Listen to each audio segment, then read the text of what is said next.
রোহিতদা, বলছিলাম যে আপনার আজ তাড়া নেই তো? ইনফ্যাক্ট আমার তাড়া আছে, আমি এক্ষুনি ছুটবো। আমার আপনার সঙ্গে একটু কথা বলার ছিল। হ্যাঁ বলো, এই তো আছি, বলো। না মানে একটু আলাদা করে কথা বলতে চাই। আলাদা? কি ব্যাপারে বলো তো? সেটা তো কথা বললেই বোঝা যাবে। না মানে তোমার সাথে তো আলাদা কিছু নেই, মানে তুমি যেটা আলাদা করে বলতে পারো সেটা সবার সামনেই বলতে পারো। না আমি বুঝতে পারছি আপনার খুব ব্যস্ততা আছে, তবু যদি একটু সময় আমাকে দেন। আমি যে কথাটা আপনার সঙ্গে বলতে চাই সেটা আমি আপনার সাথেই বলতে চাই। আমার সাথে? এক মিনিট। তুমি কি বাই এনি চান্স আমি যে টাকাটা দিয়েছিলাম চিকিৎসার জন্য ওটা ফেরত দেবার চেষ্টা করছো?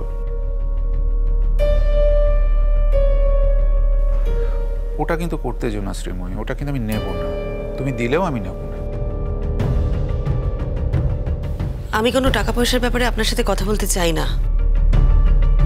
আর যার টাকার কথা আপনি বলছেন তার দুটো বড় বড় ছেলে আছে,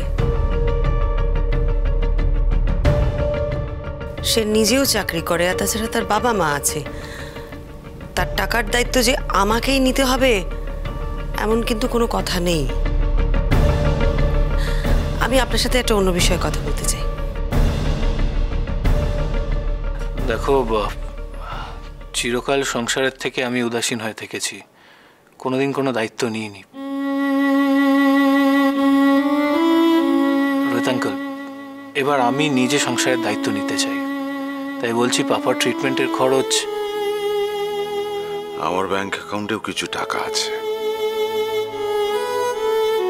থাক না পাপা, ওই টাকাগুলো ব্যাংকেই থাক। দেখো, চিরকাল আমাদের সব প্রয়োজন তো তুমিই মিটিয়েছ,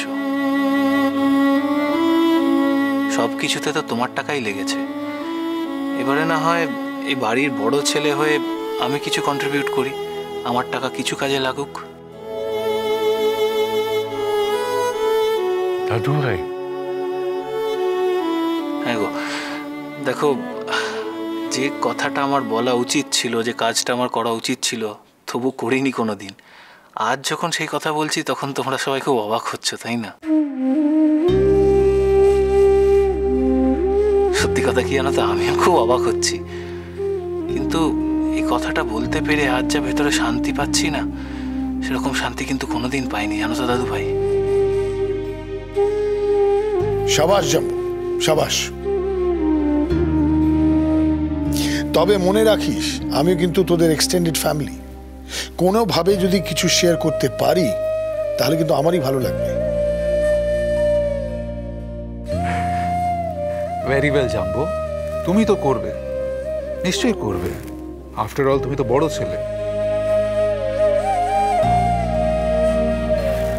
আমি তো বাইরের লোক, কিন্তু প্রয়োজনে যে টাকাটা আমি দিয়েছি সেটা যদি তোমরা আমাকে ফেরত দিতে চাও তাহলে কিন্তু আমার খুব খারাপ লাগবে।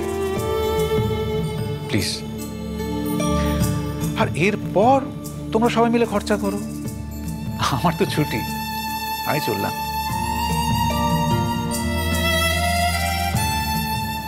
তার মানে মেসোমশাই, ফাইনালি আমি ফিরে যাচ্ছি। এই প্রত্যেকবার বলি না আমি চলে যাচ্ছি, এইবার ফাইনালি ফিরে যাচ্ছি।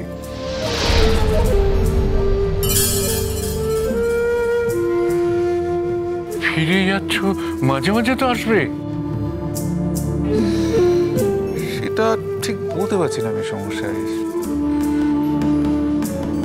মানে আমারও তো বয়স হচ্ছে, এই ধকল, এই মানসিক টানাপোড়েন আর নিতে পারছি না।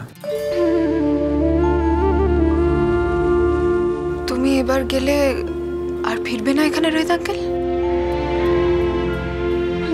কেন? তোমরা আসবে আমার কাছে, সেই পথ তো বন্ধ হচ্ছে না। রোহিত বাবু, থেকে যাওয়া যায় না। সে কি অনিন্দ, আপনি আমাকে থেকে যাওয়ার জন্য বলছেন? হ্যাঁ বলছি, অন্তর থেকে বলছি, থেকে যাওয়া যায় না, একেবারেই কি অসম্ভব। অনিন্দ, এই শহরে আমার আপনজন বলতে কেউ নেই, যার জন্য আমি থেকে যেতে চাইবো।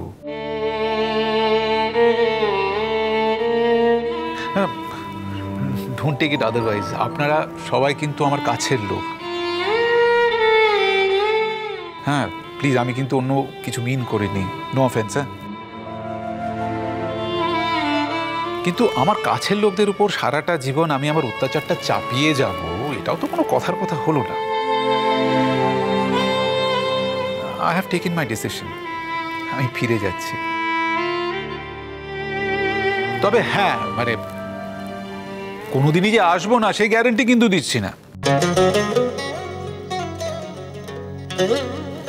মানে ধরুন, এবার যদি দিঠির বিয়ের ইনভিটেশন পাই, তখন তো আমাকে আসতেই হবে। মানে না আসলে কি দিঠি আমাকে ক্ষমা করবে? ভালো হবে না কিন্তু রোহিত আঙ্কেল। রোহিত আঙ্কেল, আজকের দিনে তুমি কেন এসব কথা বলছো বলো তো?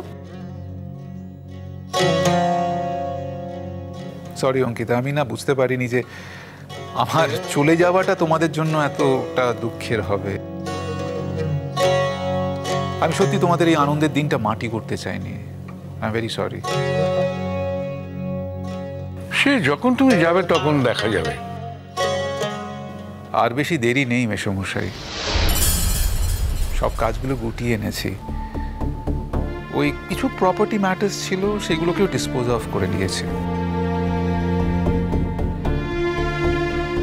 আসলে কি জানেন তো, এখানে আসলেই না আমি ছলে বলে কৌশলে কয়েকদিন থেকে যাওয়ার চেষ্টা করি, ফেরত যেতে গড়িমসি করি। কি জানি এই শহরের কি আকর্ষণ, যেতে ইচ্ছে করে না। তারপর ভেবে দেখলাম যে এই শহরের সঙ্গে আমি যে শহরে থাকি তার কি পার্থক্য। ওই শহর, ওই দেশ আমায় কত কিছু দিয়েছে মেসোমশাই। আমায় কাজ দিয়েছে, আমায় খ্যাতি দিয়েছে, আমায় অর্থ দিয়েছে, আমায় সামর্থ্য দিয়েছে। এই দেশ আমাকে কি দিয়েছে?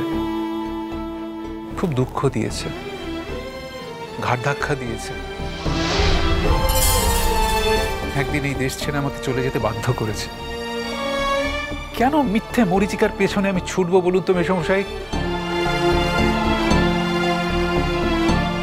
এই দেশ কোনোদিন আমাকে ভালোবাসেনি, তাই ঠিক করেছি আমি আর এই দেশে ফিরবো না। হ্যাঁ, মানে বড় যদি কোনো অনুষ্ঠান হয়, এই ধরুন দিঠির বিয়ে, বা ডিঙ্কা যখন স্টার হয়ে যাবে, বা শ্রীময়ী যে লেখাটা লিখছে সেটা যখন বই আকারে বার হবে, ছাপা হবে, এরকম কোনো অনুষ্ঠান হলে আমি নিশ্চয়ই আসবো। মানে যদি আমাকে শ্রীময়ী ইনভাইট করে তো। রোহিতা, বলছি তো আমি একটু আলাদা করে আপনার সাথে কথা বলতে চাই। আপনার সব কথার উত্তর হয়তো তখন পাবেন। উত্তর? কিন্তু আমি তো তোমাকে কোনোদিন কোনো প্রশ্ন করিনি শ্রীময়ী, তাহলে উত্তরের প্রসঙ্গটা আসছে কেন? যাকে তুমি এখন অনিন্দ টেক কেয়ার করো, অনেকক্ষণ ধরে বসে আছেন। রোহিত বাবু, শ্রীময়ী আপনাকে কিছু বলতে চায়, সেটা আপনি শুনে নিন। রোহিতবাবু, একটা রিকোয়েস্ট করবো। বৌদি যখন এত জোর করছে, তার মানে ডেফিনেটলি জরুরি কথা। আমার রিকোয়েস্ট হচ্ছে একবার শুনেই নিন না।